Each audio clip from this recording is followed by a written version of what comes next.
আমরা জানি যে ইউট্রাস বা জরায়ুর দুপাশে দুটি ওভারি থাকে বা ডিম্বাশয়।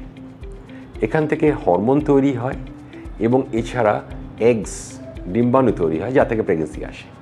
কিন্তু অনেক সময় এই ওভারিতে সিস্ট ফর্মেশন হয়।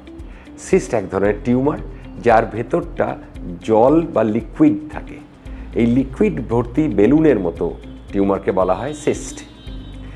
এই সিস্ট কিন্তু সবসময় যে অপারেশন করতে হবে, আতঙ্কে থাকতে হবে, তা কিন্তু নয়।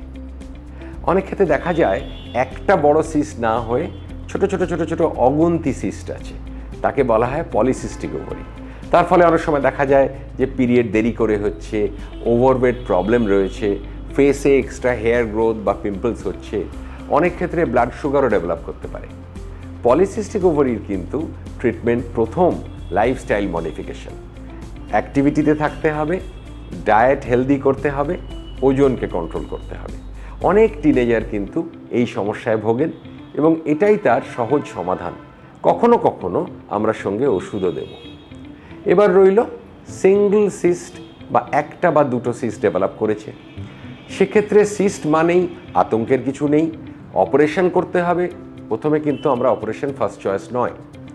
সিস্ট যদি 5 সেন্টিমিটারের নিচে হয় এবং তাতে যদি কোনো ব্যথা বা ডিসকমফর্ট না থাকে, তাহলে কিন্তু আমরা সিস্টকে দুম করে অপারেশন করব না।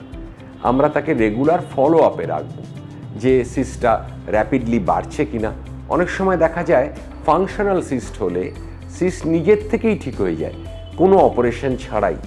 আবার অনেক সময় আমরা মেডিকেলি ট্রিট করে দেখি এবং ফলো আপ করে দেখি যে সিস্টটাকে একদম নির্মূল হলো কিনা।